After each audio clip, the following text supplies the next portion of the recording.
GM. Welcome back to the Dollar Trade Show, the best vibes in prediction market and contents. Today with us, we have a really special guest, Aaron, which you might know as the Peaky Blinder character or the Matt Damon character, but now he's here. We know who he is. Nailed it. What's up, my Nailed brother? it. It's Yeah, I always improvise. It's sometimes it doesn't work. I hope that landed well. Welcome, man. Sometimes. It's yeah. Happy to be here with you guys. It's been fun following along. Nice, amazing. It's nice. great. It's great to finally be here talking to you since we've been covering your content and talking about you and with you in message here. And it's amazing to have you here today to talk about prediction markets. And I want to know. So people want to know what's going on with the new show. But we are going to talk about some articles that you wrote. But first, before we start, Nick, a word from our sponsors. I knew you would do that.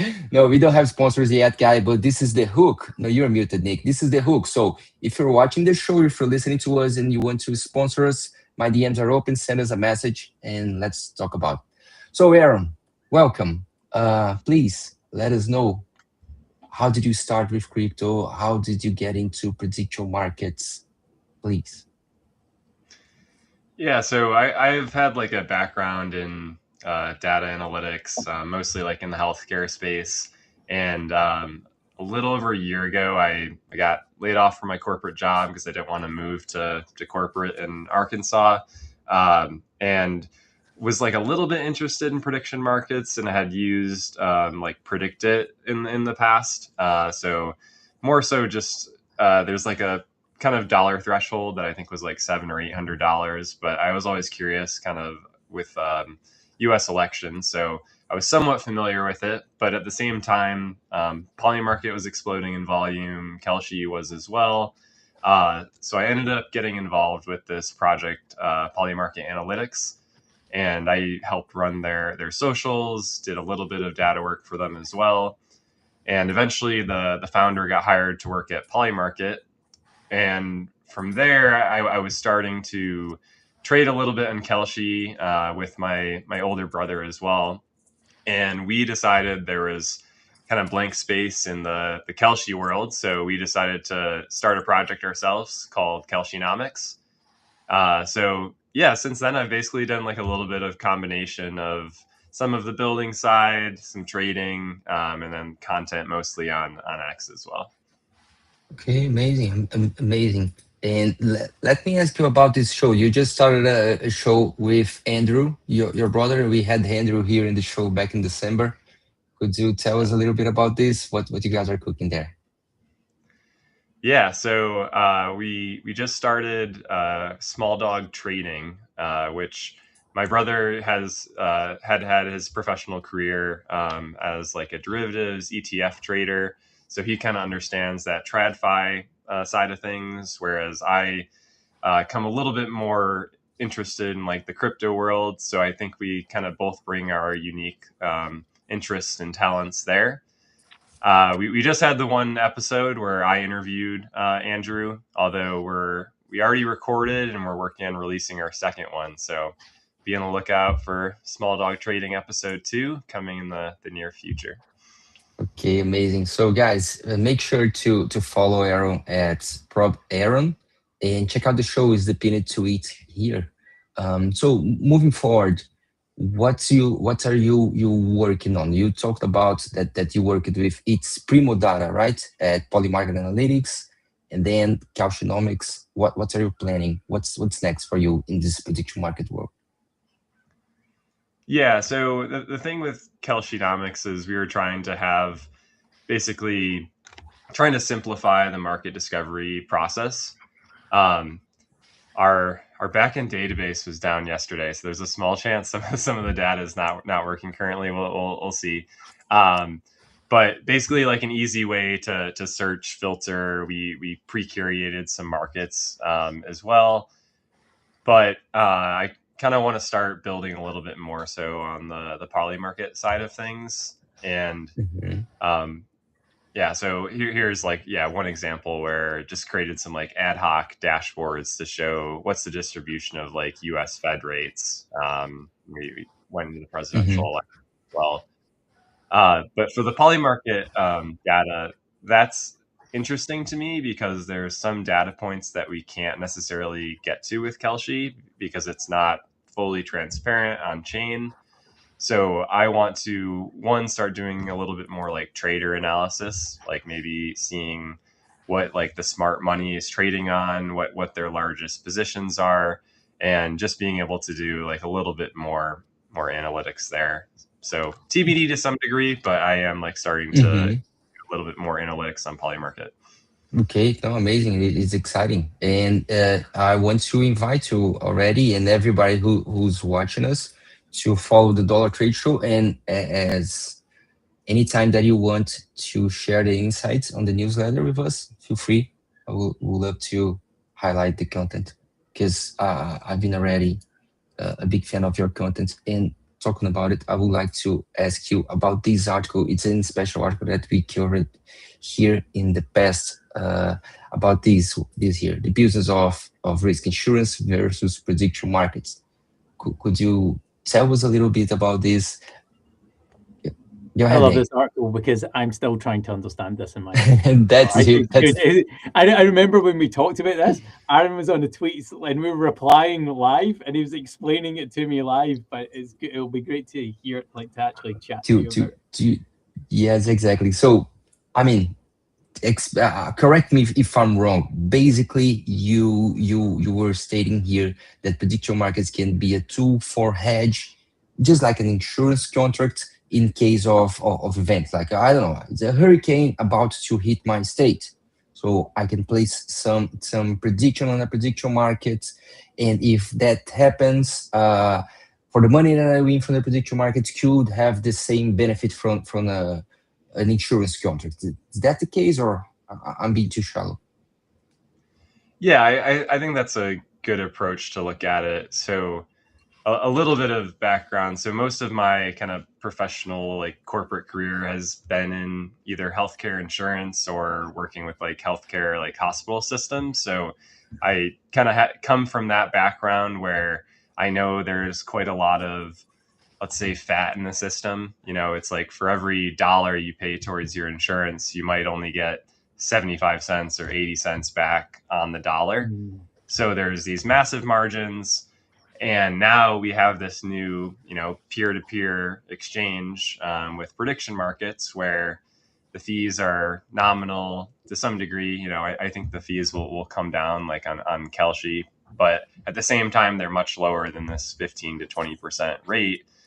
Um, but I don't want to sound like too bullish just because it's like, obviously you can't put a prediction market to be like, will you cover my healthcare costs? And then someone else takes the other side of that. So I think there's a long way to go before either individuals or institutions actually use prediction markets to like hedge or to insure.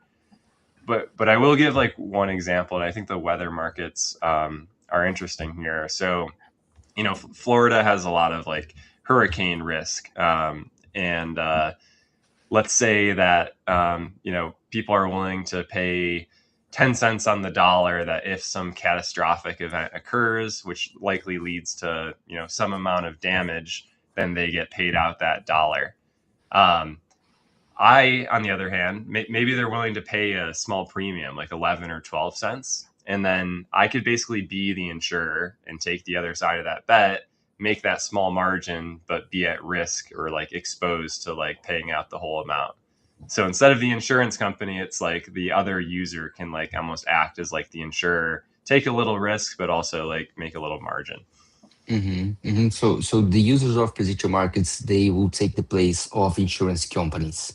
That's what you're basically I saying. think there are edge cases. I don't think it'll be Okay. like across the board, but Uh-huh. because like prediction markets are binary contracts, right? It's like it's either the event happens or it doesn't, Mm-hmm. at least most of the Mm-hmm. time. But it's like your traditional insurance, it's like it's going to pay for the damage or like the amount that actually was inflicted. So maybe we can take carve out a little bit out of the insurance, but at the same time, there are more complications. So I don't want to oversimplify it. Yeah. No, I'm just, I, I'm I just, can, I'm just curious how instead of maybe, and guys, by the way, the disclaimer: nothing that we say here is financial advice. Some life advice always, but not financial.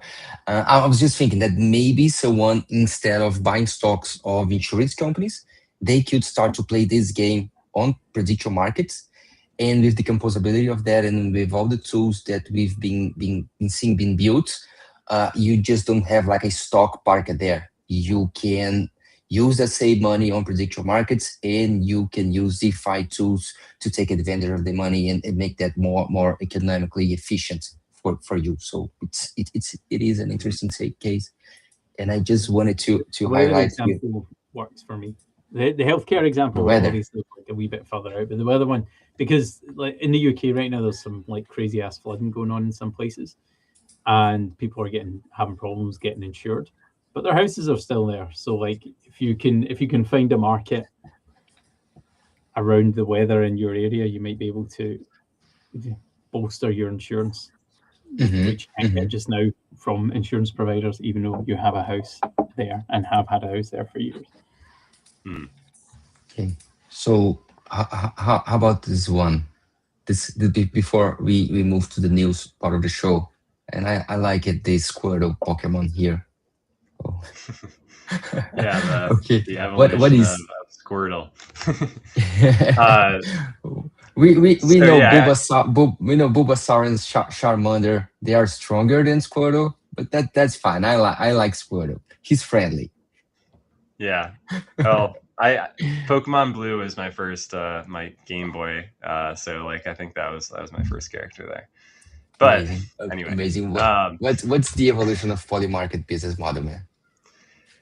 yeah. So I kind of just wanted to like riff on the idea of like where this business is going, just because to some degree right now there are two major players in this space, right? It's Kelshi and Polymarket, and Kelshi has somewhat of a regulatory moat, I'll say, especially like on the sports side because they can offer sports in all like U.S. states.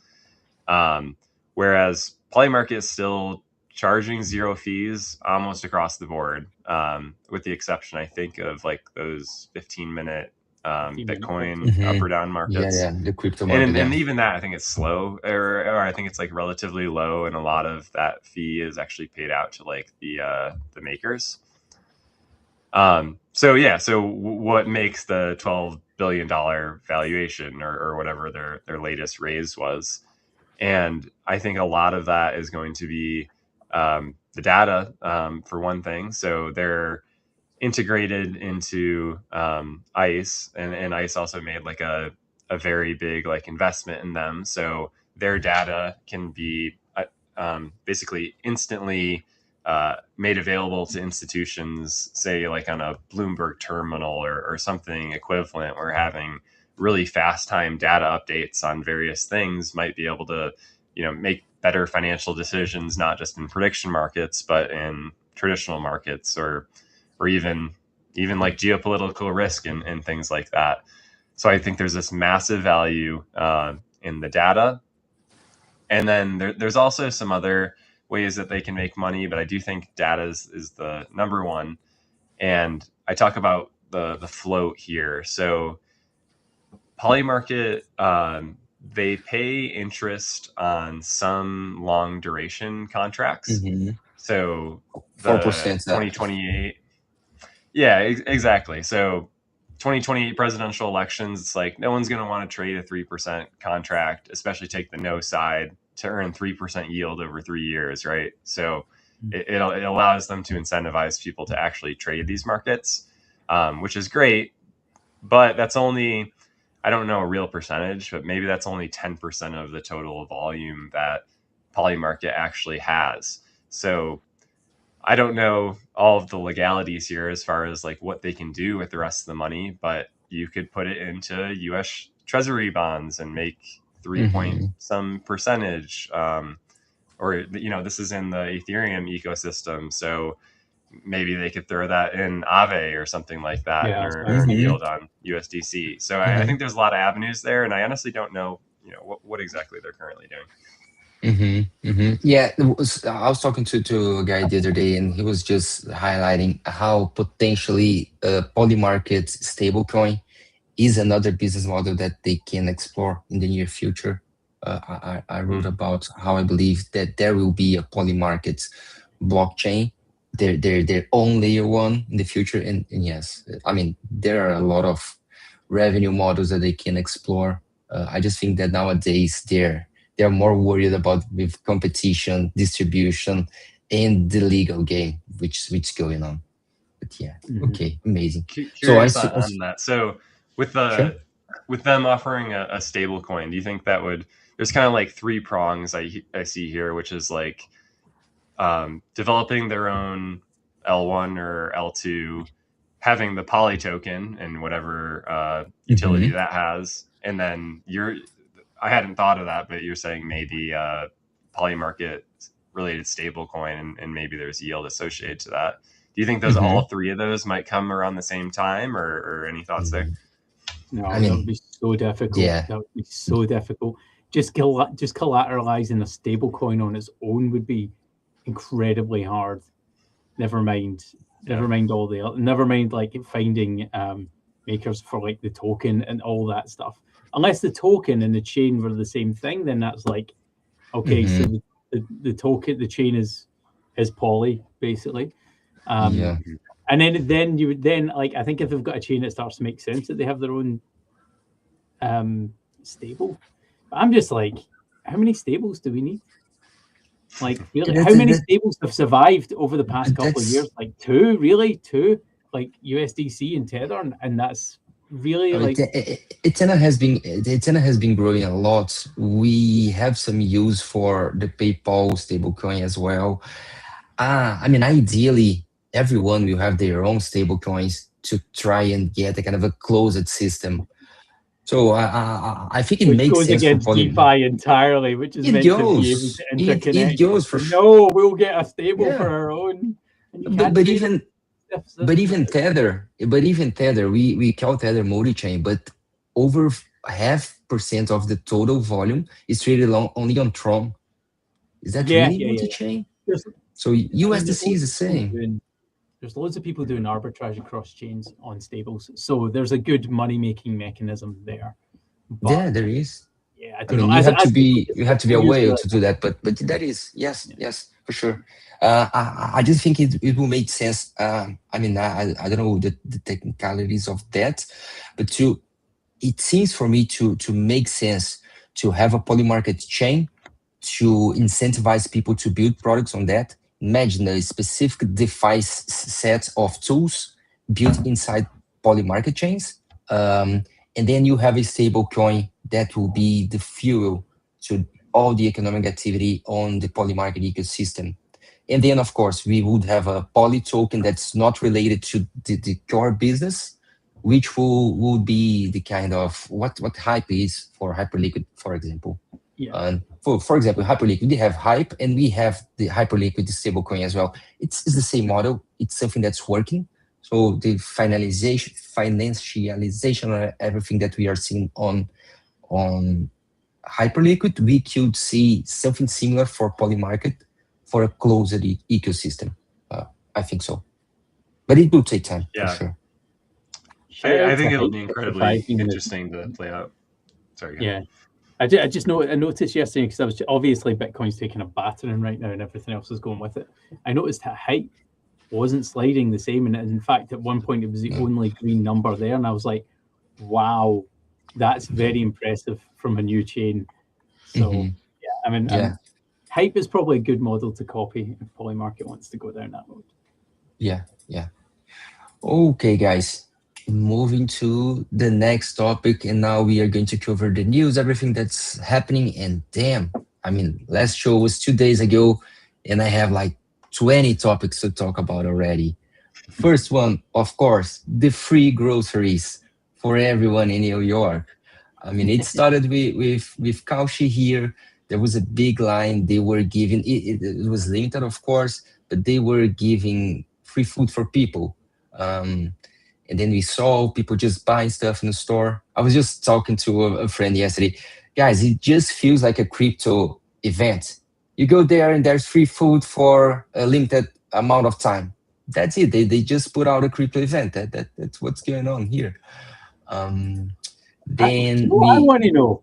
I want to what? know if they both have spies in each other's office, Probably right? they have. It's the Because insider like trading that we've been talking no, but about.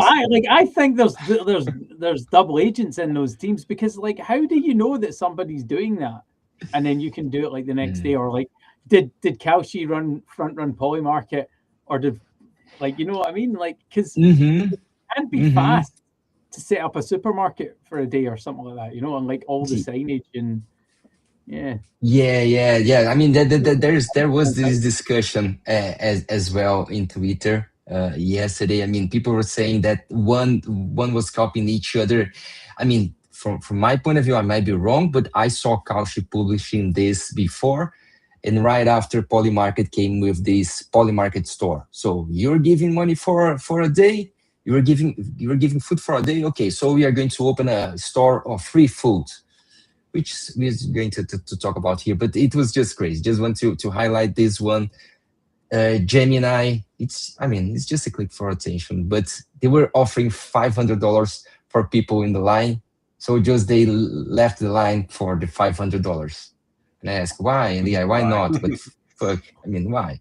Just for the attention of that. But why were like yeah, I don't understand why Gemini were I don't doing that. understand why. I mean, just so have I, content. Yeah, yeah, it's good content. Uh, it kind of flopped, but anyway. And then we came to this. So after months of planning, so there was probably a conversation between people in Kaushi and Poly Market offices about that for sure. We're excited to announce the Poly Market's coming to New York City, New York first free grocery store. I mean, if you go through and read that, it's going to be a store that's going to be there for 5 days. This is why I said it's just like a crypto event. You go there, there's free food, limited amount of people.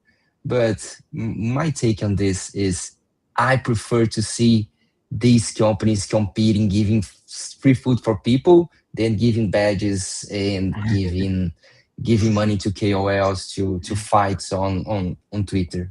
By the way, crypto Twitter is dead, but it's better to give free food.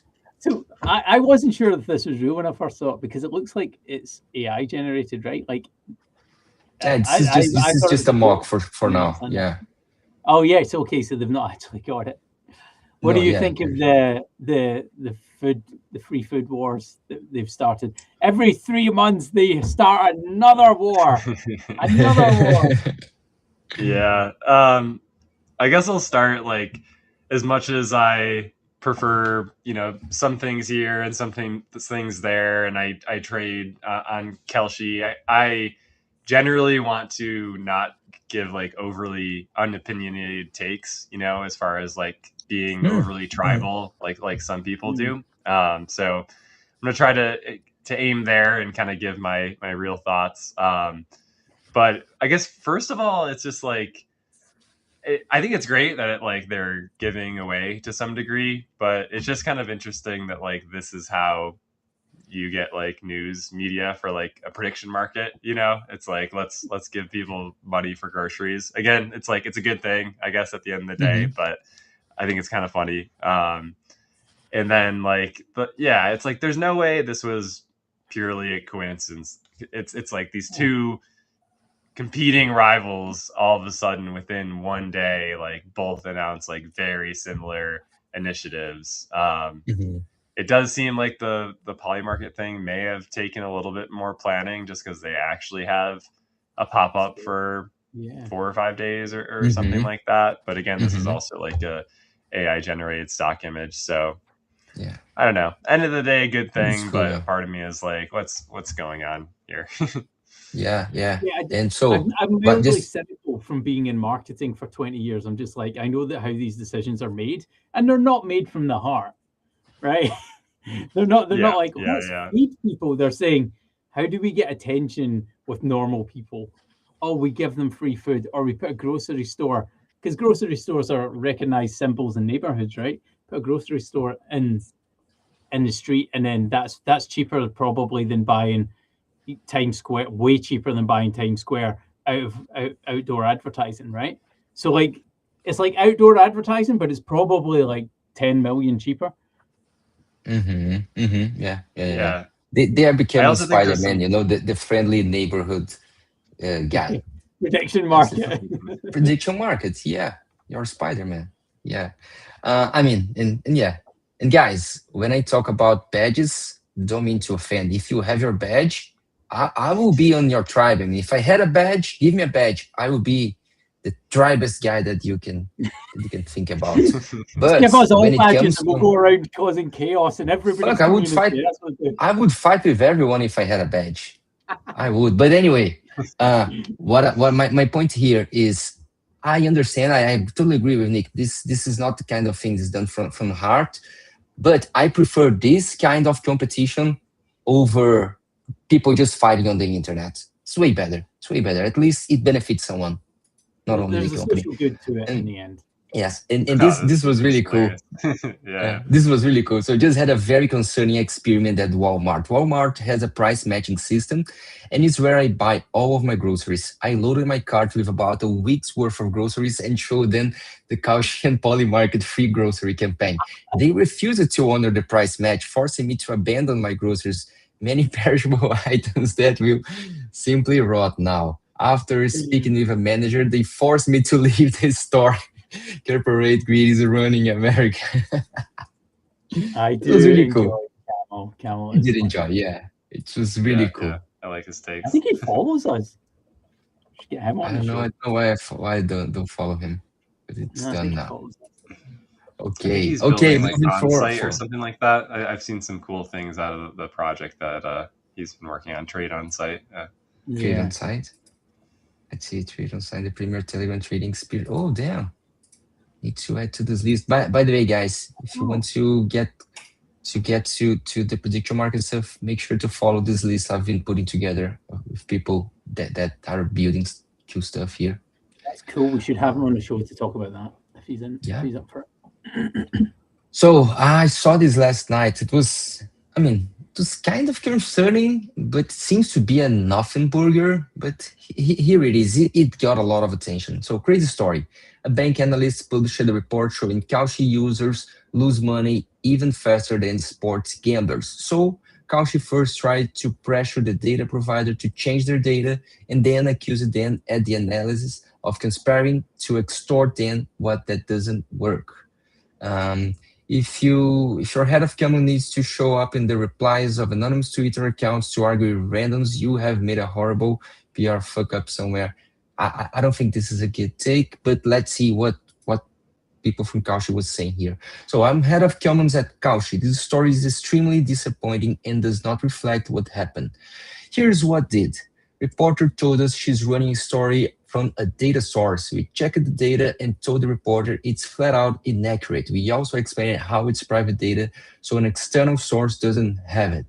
So we reach out to the source of the data. It's some guy who's been separately asking us to invest in his company. He offered that call to call the reporter and explain the data might not be representative, but only on the condition that we arrange a meeting for him with Derek, which of course we didn't do. We tell the reporter the intentions might be fishy. The reporter realizes the data is questionable, so she decides to run a convoluted story that implies Cauchy did something wrong because we flagged the data was bullshit. I mean, it's kind of not. It's kind of a game for attention, but what do you think, Nate? Yeah. I mean, like my first thought at the beginning of it was like, what bank owns the what bank is involved with a betting company in the US who's pushing this story? That was my immediate thought. But then, I mean, we like let's be honest, Diego. Like when we were building Groovy, we met somebody of that sort of crazy batshit Yeah. attitude that would do something like that because like he was about for ages. So I totally believe Cauchy on this one. Like I totally you believe get this. some Yeah. really fucking crazy people who try to extort you for things, believing that you owe them or That they stuff like that. deserve something and this kind of Yeah, shit. Yeah. I'm on Cauchy's side for this one because I can totally see given my experience over the past 12 months, how you would meet somebody, they don't like what you're saying to them, and then they start acting like complete arseholes. Yeah. So I mean, if you don't share the source of data, who is writing, who's giving that, I mean, it's really hard to trust. Yeah, Really you'll hard to know that trust. from our network as well. Like Yeah. you can't, Yeah. you must Yeah. cite the source, and the source needs to be like validated and checked. Yeah, we had a lot of these the define as well back in the day. I mean, it's not that kind of anyone get there. Okay, I have this information, dude. You need to unclose your sources. How do you get there? Then there's a. I mean, it's not just putting out words, Yeah. which seems to be the case here. What's your thoughts, Aaron? Okay. Nothing, Yeah, Burger. I think so. I saw this, but I was like, this is even worth my time, like really digging 1.6 into. million. 1.6 million yeah. views. It shows you how Yes. fucked up the Twitter algorithm is. It I is. think Yes. That's what it's it's mostly for spread to hate. attention. It's a hate. Yeah. It is. Yeah. That's what I think as well. That's what I think as well. Yeah. And And okay. obviously there are winners and losers in like prediction markets and in sports books, you know. Oh, yeah. But I don't see the direct comparison, and there's not any evidence, at least That's from what it. I'm seeing here. It's hard to actually have access to the data.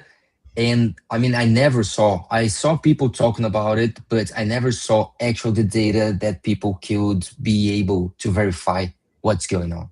And it Who will ran be that story? because what happens on sportsbook, it's all under closed doors. So how Yeah. do you get that information? That's it. And this is something that caught my attention as well, because so Carr posted this Kalshi is inflating their trading volume by 2000 and something, and then he broke down how he did the math and how he thought this number was inflated. And what something that I thought really cool is that Storms from Paradigm we are going to talk about here, him as well. He said, "Oh, thanks for the bug report," and then he explained that it was actually a bug. So I think this gives transparency. So if you find something that you think fishy and you call out, some people can come here and say, "Okay, yeah, you were right. We're fixing that." So I think this is a clear conversation, and it's a way to fix the stuff. And yeah, I prefer to see this kind, and it's fair from Storm. And I don't know if you guys recall, he was the one posting, and it seems to have this iteration from people from Paradigm a month ago, beginning of December, talking how Kalshi was doubling their volume, and there was this discussion about what's the best metric to measure prediction markets, notional volume, and what that represents. But yeah, let's speed things up here, guys, because I know we might running late. A little bit of regulation. Crypto.com unveils US prediction markets platform as legal pressure mounts on rivals. So Crypto.com is going to the legal side of things, trying to be a little bit more like what Kalshi is doing. And then we have these Coinbase prediction markets draw fire from Nevada regulator over alleged unlicensed sports betting. And we saw Nevada fighting Kalshi as well. I believe lawyers in Nevada might be really happy with all this going on. Yeah, the only people that went are the lawyers globally. We should have all. Oh, you were a lawyer, and then you didn't. I You was. could be winning right now, Diego. I you was. could be winning. No. You decided not to follow through with that career. I was done with surprised that. that Coinbase went full predict, like Twitter handle and everything, because I was like, well, clearly this is the US, and clearly they're going to get sued by many people all at once. But I wonder if they're just all like kind of coordinating to break it, right? Because you like the gambling bodies can only sue so many people at the one time without it costing too much money to sue. Yeah, I think that I mean they are all, even though they are not fighting together, we have all these prediction markets company discussing the legality of their activities, and as soon as one of them wins somewhere, they will have the case that they can replicate all over the country. So I mean, it's a fair fight. I mean, we know the establishment will try to fight the newcomers, but yeah, I mean, I don't think there's a way to lose this but there will be some fight, and it will take some time. But as soon as we get better clarification of this, especially in the US, as we've been saying here in the show, I mean, there's no way to come back. The prediction markets unlock the door, and it's open now. What did you think of Coinbase Predict coming out? And I haven't looked too much into it. I need to better understand all of these new products because one, I guess it's kind of easy to offer these for sports to some extent, just because they're already Yeah. relatively standardized and easy-ish to price. But there's so many new entrants, and it just seems like there's going to be this massive dispersion of liquidity, which I feel like is going to end up consolidating to like the big three, or I don't know, maybe upwards of five or so. So I don't know. I think it's cool to see, and it's like this is the hype right now to some degree. So it's like, of course, Coinbase is going to get involved. But I don't love like the constant. There's so much money that is just being funded to lobbying. Obviously, I'm a little pro Hmm. prediction market versus like the traditional casino gambling side of things. But there's so much money that's just being thrown into the court system that could be better used to improve the product or the user experience. But I and, think and and even that's funding just a teams. pain right now. Yeah, and Hmm. even funding teams that are building on their ecosystem. Yeah, for sure, for sure. Okay, I got this from Nick this morning. Citadel has started trading on Polymarket. Citadel is a huge investment company in the US. So I've been studying wallets that farm crypto markets on Polymarket. I found one that looks very institutional. Wallets X, potentially a large hedge fund trader. 8 predictions, $300,000 PNL. Huge win rate. This strategy is weirdly clean. Only daily markets. No 15-minute noise. The moment the market opens, slam a large buy. Build a position like it's being deployed from a fund.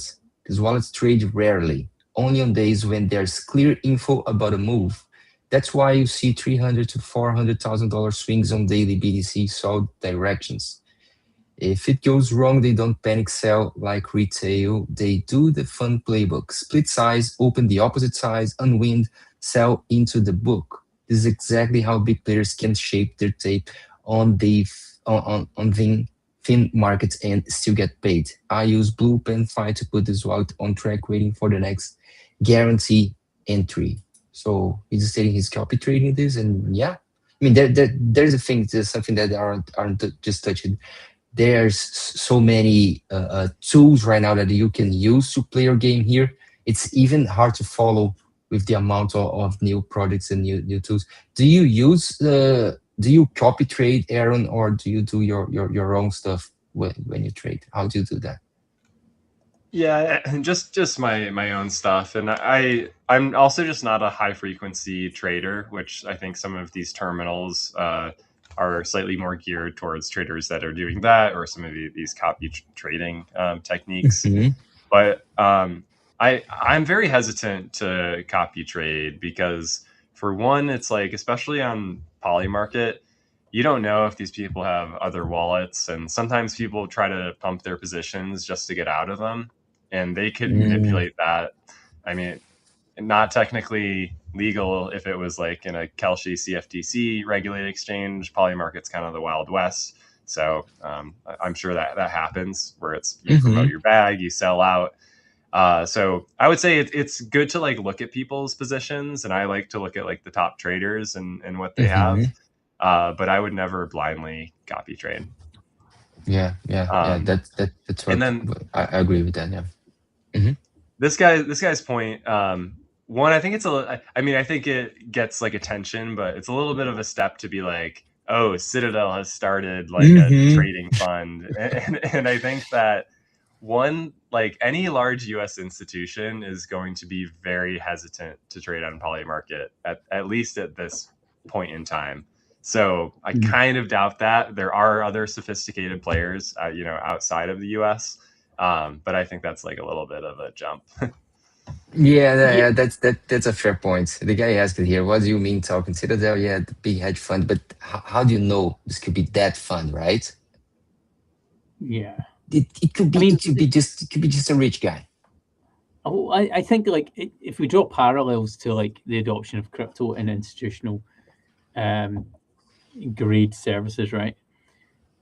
It took a long time for crypto to tool to be able to like deal with these guys, right? It took a lot of conversations, took many years, and we're only really starting to see the impact of that now.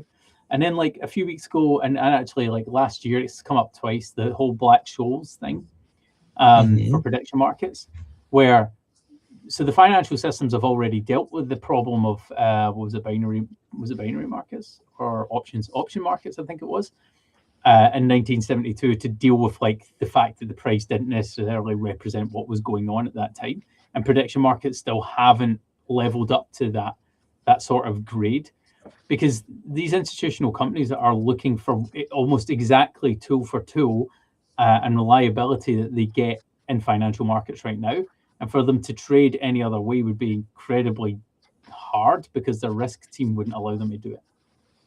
So like prediction markets, including Polymarket, Kalshi, all of them kind of in some ways need to get their head out of their arse when it comes to sports markets if they want institutional money to come in and start tooling up their infrastructure for institutional grade investment, because that's a whole different game. So I think, yeah, I was really surprised when I saw that. I was like, I don't know if I fully buy if this is what's going on exactly, just because of the risk, the whole risk aspect of it. Like, yeah, back in the day, some hedge funds and some institutions did buy Bitcoin, but it was tiny amounts, right?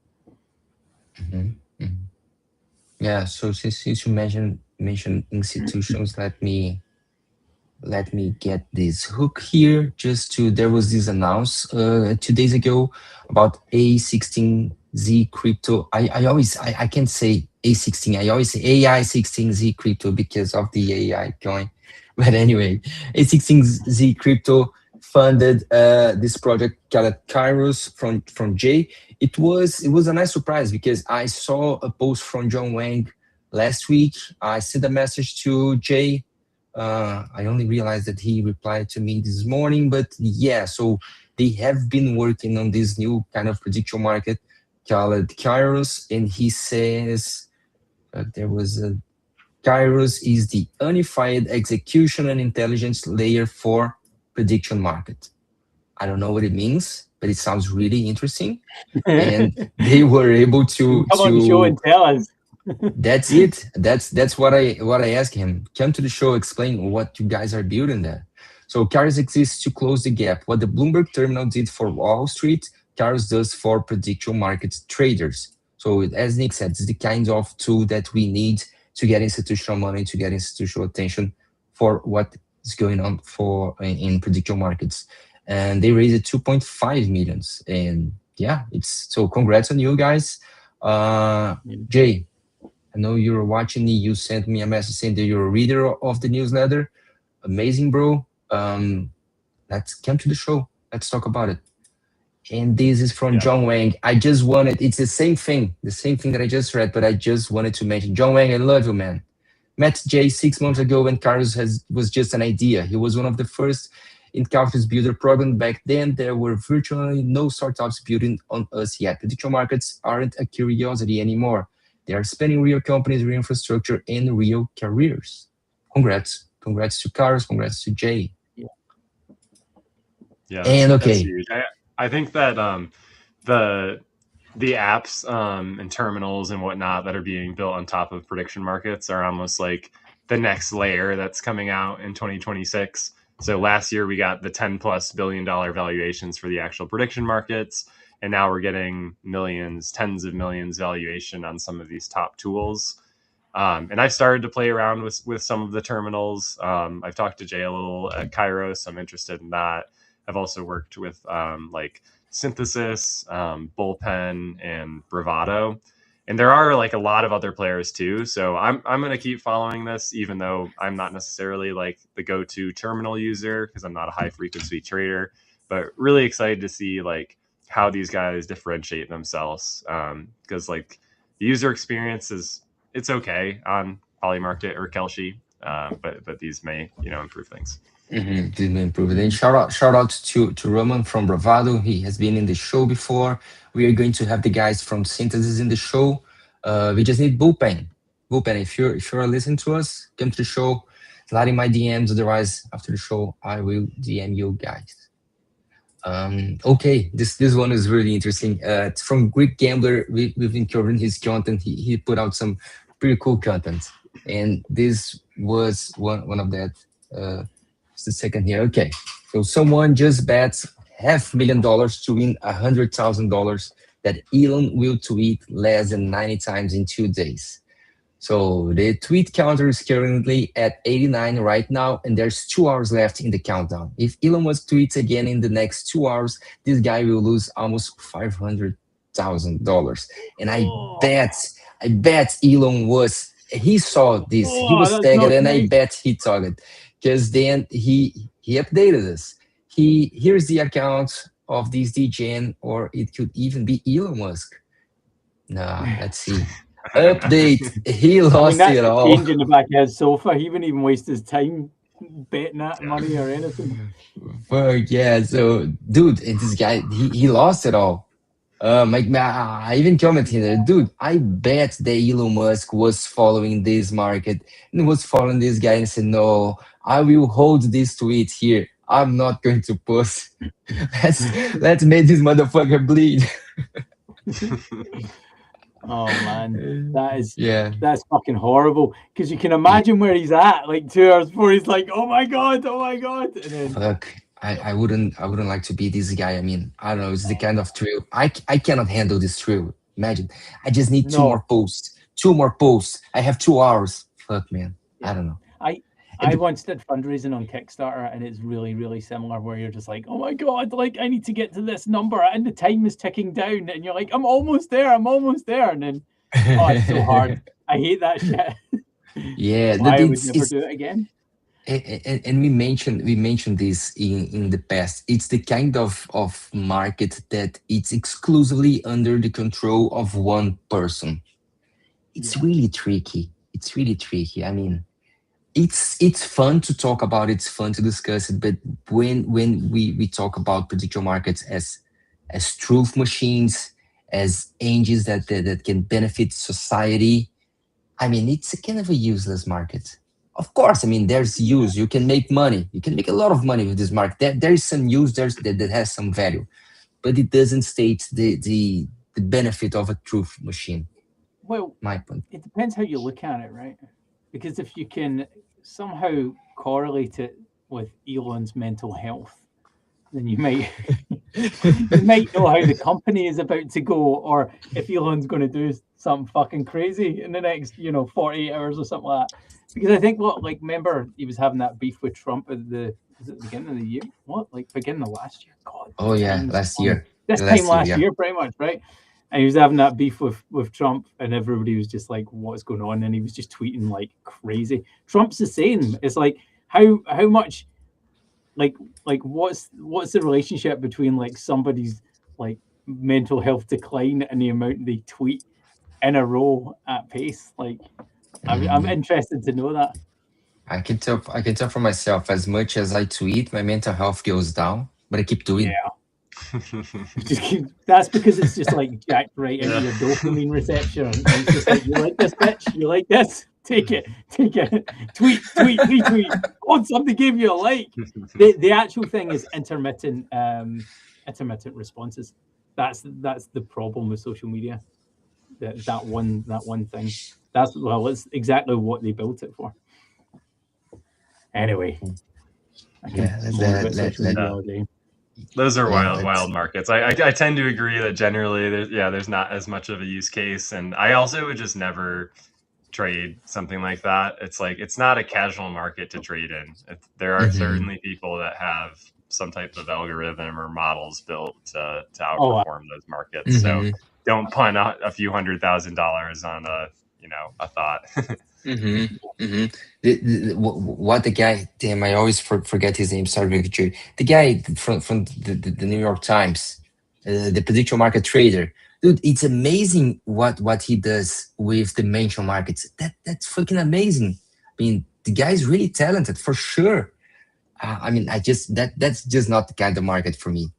I made some money the other day with the price of Bitcoin.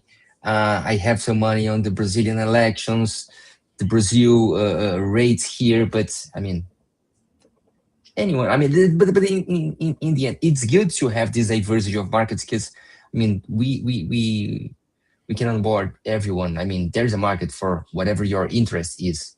If you want to trade Elon Street, man, go for it. That's it. Let me share my screen here as we go to a few last posts. Shout out to Storm once again. See, I told you we were talk about him. New from Paradigm. We are building a tool for exploring prediction markets data. Try it out today. I bet you will find new markets you never knew existed. And then he explains here a little bit. Let's go to the tool. I have this tool here. Personally, I don't like this old. It looks a kind of an old scientific calculator or some shit like that, but it's actually really useful. So you can compare markets here. So we see poly markets on top, and it's really visual. So I have open interest here. As you hover your mouse, it makes comparisons between the two ones here. You can set the time frame that you want. You can check on different time frames. So it's a really interesting way to aggregate data. So you can compare basketball here on Polymarket on Cauchy, or you can check just Cauchy or just Polymarket. So top here it's for Polymarket it's politics, and for Cauchy it's sports. So if you are into data, and of course, Aaron, like you're into data, or if you're watching this and you're into prediction markets as well, it's interesting. Spend some time here. It's cool. It's a cool one. Yeah, the show is not sponsored by Paradigm. Yeah, not yet, but Paradigm, if you want, we are open. Just sounded like a pitch there. You were like, I really like this. Everybody plays it. Yeah, because honestly, I found it interesting. I think it's kind of ugly, but it's useful. Yeah. But it's ugly anyway. Function over form. Yeah. So this is from Primo Data. Aaron, you just said you were working with this guy. I only have to highlight. I really think this guy looks like the character from Half-Life, the game. I love him because of that. I don't know. I don't think I played Half-Life. Half-Life is an amazing game. Anyway, all Polymarket DeFi trades positions are on chain.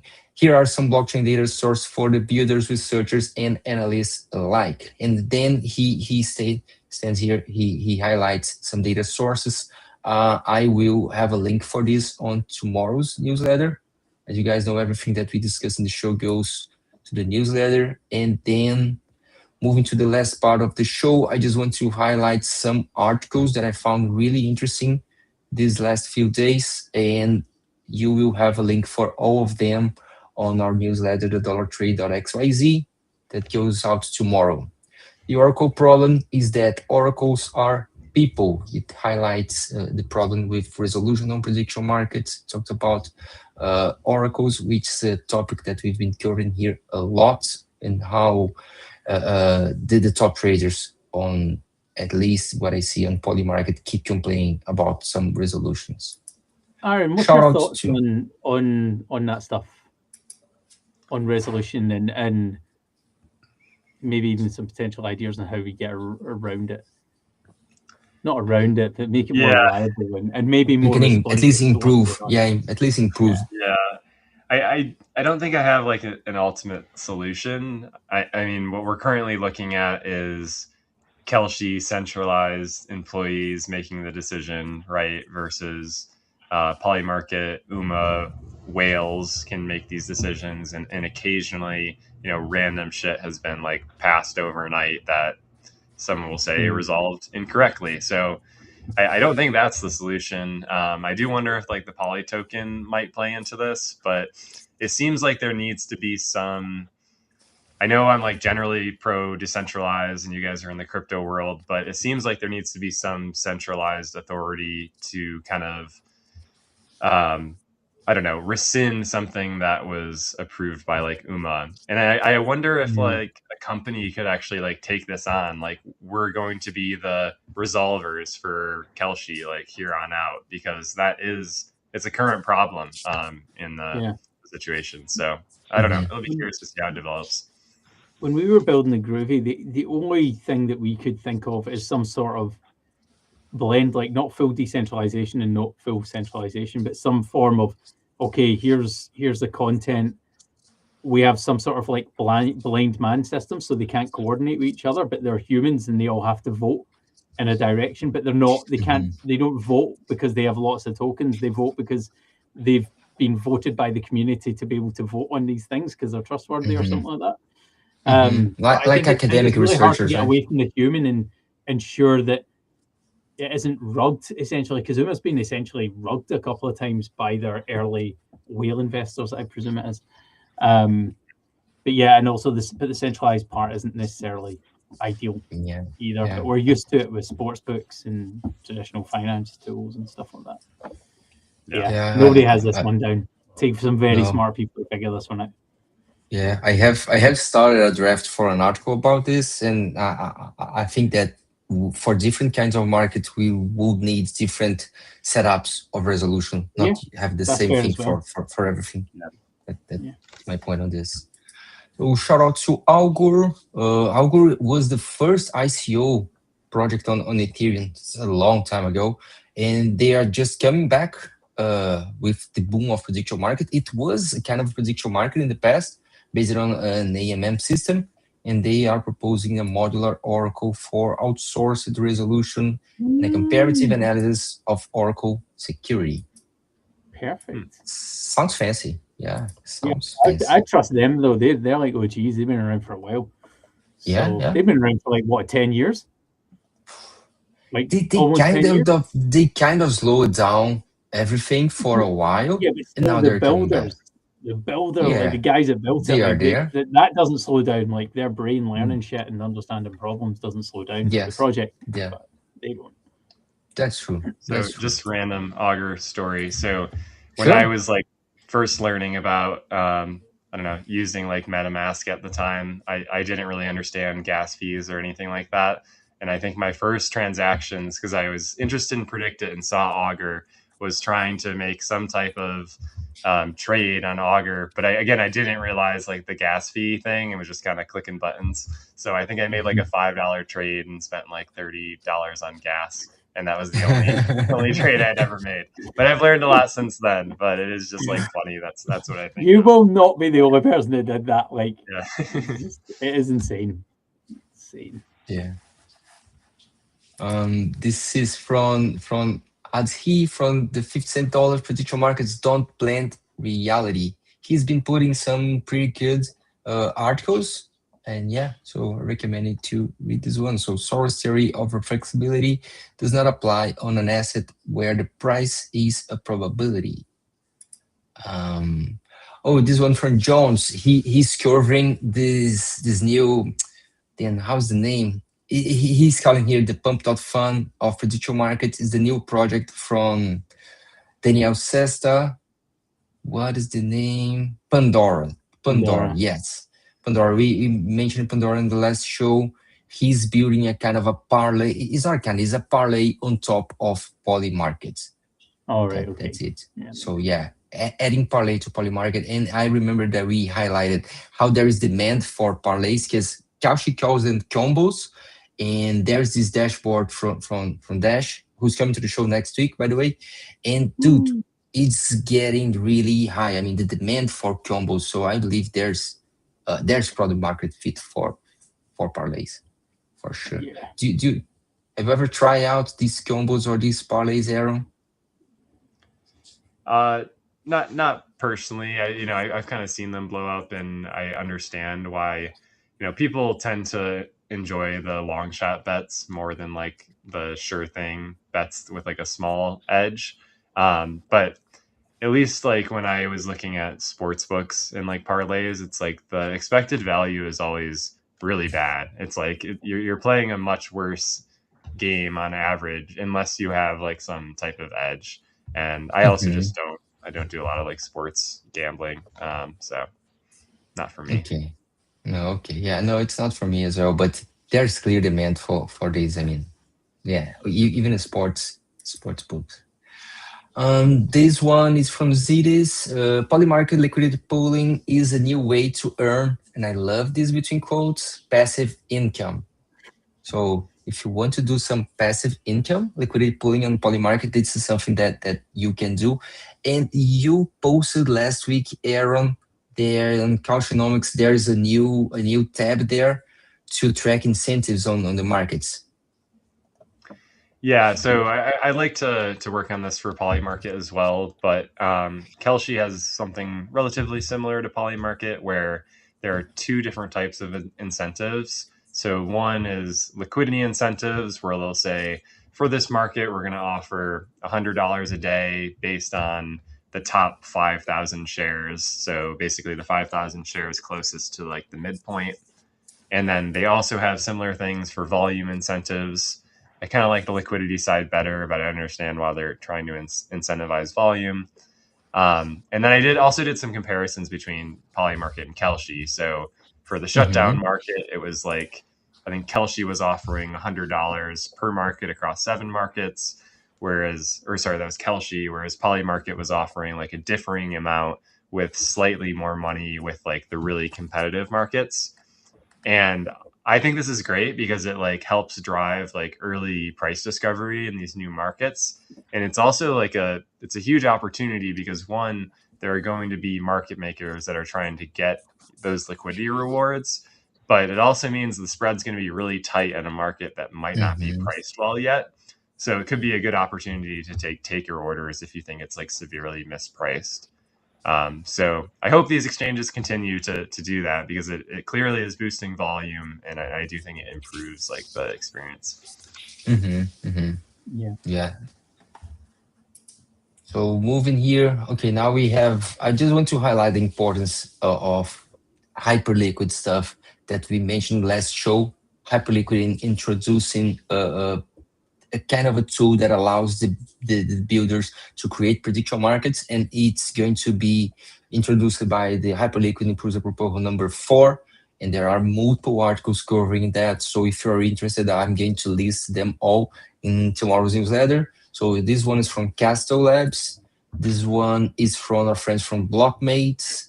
And this one is from Predictify. So they're all talking about Hyperliquid Improvement Proposal number 4 because that's actually really important. And as Nick said in the beginning of the show, Hyperliquid is making waves. So between this market is bleeding, Hyperliquid is going up because people are believing. So there's more than a narrative there. Mhm. So make sure to understand what's going on with this.